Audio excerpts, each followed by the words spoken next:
एक समय की बात है। मिथिलावती नाम का एक नगर था जहाँ गुणाधिप राजा का शासन था। राजा से मिलने के लिए रोजाना दूर दूर से लोग आया करते थे। एक बार उनसे मिलने के लिए और उनकी सेवा करने के लिए किसी राज्य से एक युवक आता है। युवक ने राजा से मिलने की बहुत कोशिश की, लेकिन वह राजा से मिल नहीं पाया। उसके राजा के दरबारियों ने लोगों ने उसे उससे मिलने नहीं दिया। अपने साथ युवक को जो भी सामान लाया था वह सब अब खत्म हो गया था। एक दिन की बात है, जब राजा शिकार के लिए जंगल जाते हैं, युवक भी उनके पीछे पीछे चला जाता है। जंगल इतना घना था कि राजा से उनके नौकर बिछड़ जाते हैं। बस राजा और युवक मिल जाते हैं, फिर साथ हो जाते हैं। जब राजा जंगल की ओर आगे बढ़ने लगते हैं तो युवक राजा को रोकता है। राजा उसकी तरफ देखते हुए कहते हैं, तुम इतने कमजोर क्यों लग रहे हो? युवक जवाब देता है, राजन, यह मेरा कर्म दोष है। मैं कई राजाओं के पास रहा हूँ जो हजारों लोगों को पालता है, लेकिन उनकी नजर कभी मुझ पर नहीं पड़ी। अपनी बात आगे बढ़ाते हुए युवक बोलता है, राजन, 6 बातें इंसान को कमजोर बनाते हैं। नंबर 1, गलत व्यक्ति से प्रेम।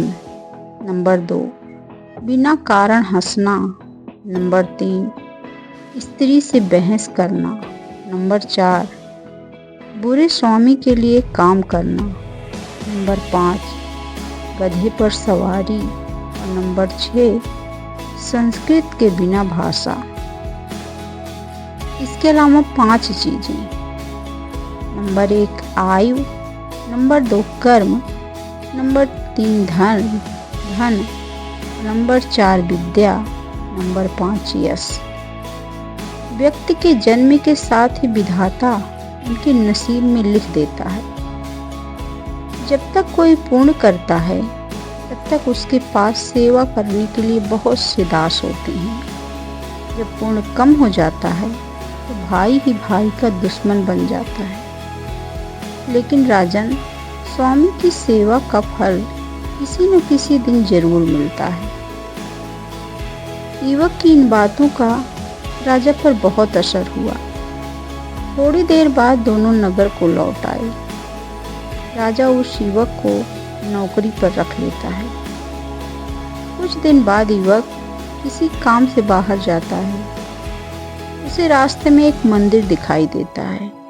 वह अंदर जाता है मंदिर के और वहां स्थापित देवी की पूजा करता है और बाहर आता है तो वहां उसे एक सुंदर स्त्री दिखाई देती है।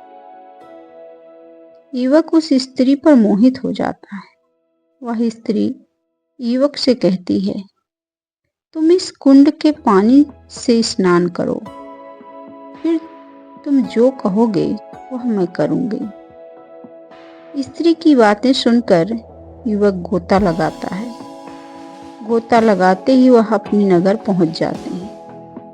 युवक राजा को पूरी बात बताता है, मंदिर की घटना को।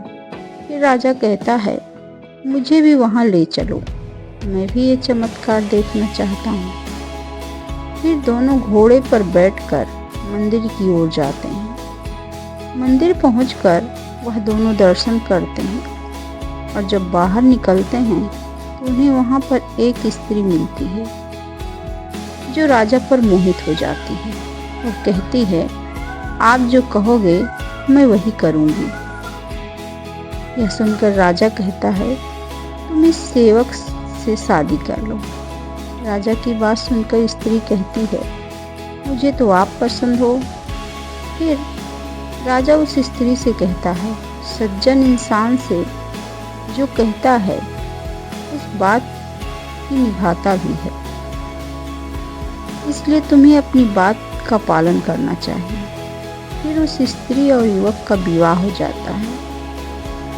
इस कहानी को सुनने के बाद बेताल बोलता है, अब बताओ कि राजा और सेवक में किसका काम बड़ा हुआ। राजा विक्रमादित्य ने कहा, नौकर का काम बड़ा हुआ। बेताल पूछता है, कैसे? राजा विक्रमादित्य कहते हैं, उपकार करना एक राजा का धर्म होता है, लेकिन जिसका धर्म नहीं था उसने उपकार किया है, तो युवक का काम बड़ा हुआ। राजा का जवाब सुनकर बेताल बेहद खुश हुआ और बोला, राजन तूने मुंह खोल दिया, अब मैं चला।